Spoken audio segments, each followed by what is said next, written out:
आप बोल।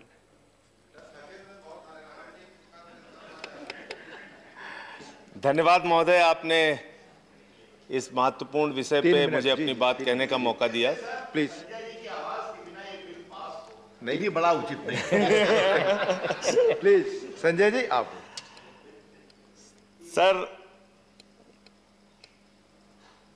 तमाम क्षेत्रों को निजी क्षेत्र में देने की योजना, उन क्षेत्रों में एफडीआई के नाम पे विदेशी कंपनियों को लाने की योजना, इससे जो सबसे बड़ा नुकसान है वो नुकसान है सरकारी कर्मचारी की नौकरी पाने की आस लगाए हुए उन नौजवानों की, उन छात्रों की जो जीवन भर परिश्रम करके, मेहनत करके, जिनकी एक ही कोशिश और मंशा होती है कि उनको सरकारी नौकरी मिल सके।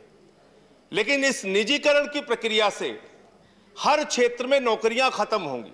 रेल आप बेचने की योजना बना चुके हैं, सेल आप बेचने की योजना बना चुके हैं, कोल आप बेचने की योजना बना चुके हैं, एयरपोर्ट बेचने की योजना बना चुके हैं, पोर्ट बेचने की योजना बना चुके हैं, सड़क बेचने की योजना बना चुके हैं, बिजली बेचने की योजना बना चुके हैं, स्टेडियम बेचने की योजना बना चुके हैं, एफसीआई के गोदाम बेचने की योजना बना चुके हैं, बीपीसीएल बेचने की योजना बना चुके हैं, एलआईसी बेचने की योजना बना चुके हैं, और इंश्योरेंस सेक्टर में अब आप बेचने की। और वो लोग जो स्वदेशी के सबसे बड़े हैं, ये तो उस आंदोलन से जुड़े रहे हैं, इन्होंने तो देखा है, हम सब लोगों को वो दृश्य याद है। कंप्यूटर जब आया था हिंदुस्तान के अंदर, उसका पुरजोर विरोध भारतीय जनता पार्टी ने किया था स्वदेशी के नाम पे। मान्यवर, स्वदेशी की सबसे बड़ी पक्षधर पार्टी अगर कोई हिंदुस्तान में थी तो भारतीय जनता पार्टी थी। और आज विदेशीकरण की अगर सबसे बड़ी पक्षधर पार्टी कोई है तो भारतीय जनता पार्टी है। ये किस प्रकार से आपके सोच में और विचार में परिवर्तन आ रहा है।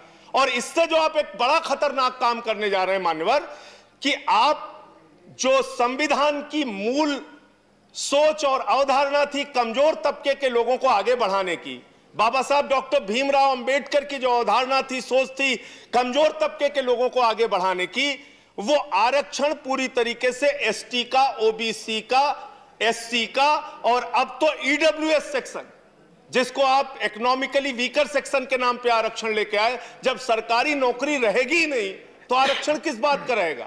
तो सबसे ज्यादा एक खतरनाक काम इसके माध्यम से यह होगा, अगर हर क्षेत्र का आप निजीकरण कर देंगे। बीएसएनएल की हालत आप देख ही चुके हैं कि क्या हुआ इस देश के अंदर।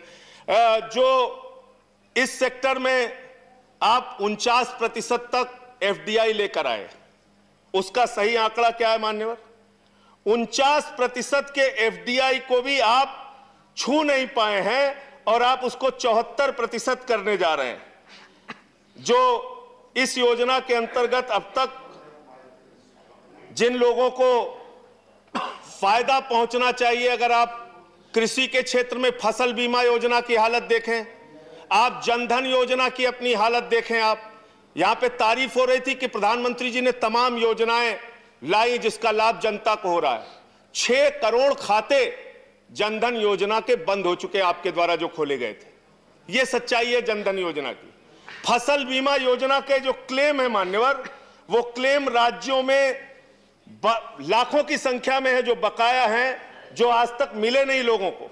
फसल बीमा योजना, आप इस सेक्टर में अगर आप तमाम एफडीआई के दरवाजे खोल देंगे तो धीरे धीरे भारत का पैसा, जो प्रीमियम का पैसा आम आदमी का होगा, वो बड़े बड़े इन पूंजीपतियों के पास जो इस सेक्टर में आएंगे उनके पास जाएगा, और उसके माध्यम से उसमें एक लूट और भ्रष्टाचार जो हम लोगों ने अब तक देखा है। एस बैंक के मामले में हमने देखा, कोऑपरेटिव बैंक का मामला महाराष्ट्र का आया था मान्य, और उसमें हमने देखा।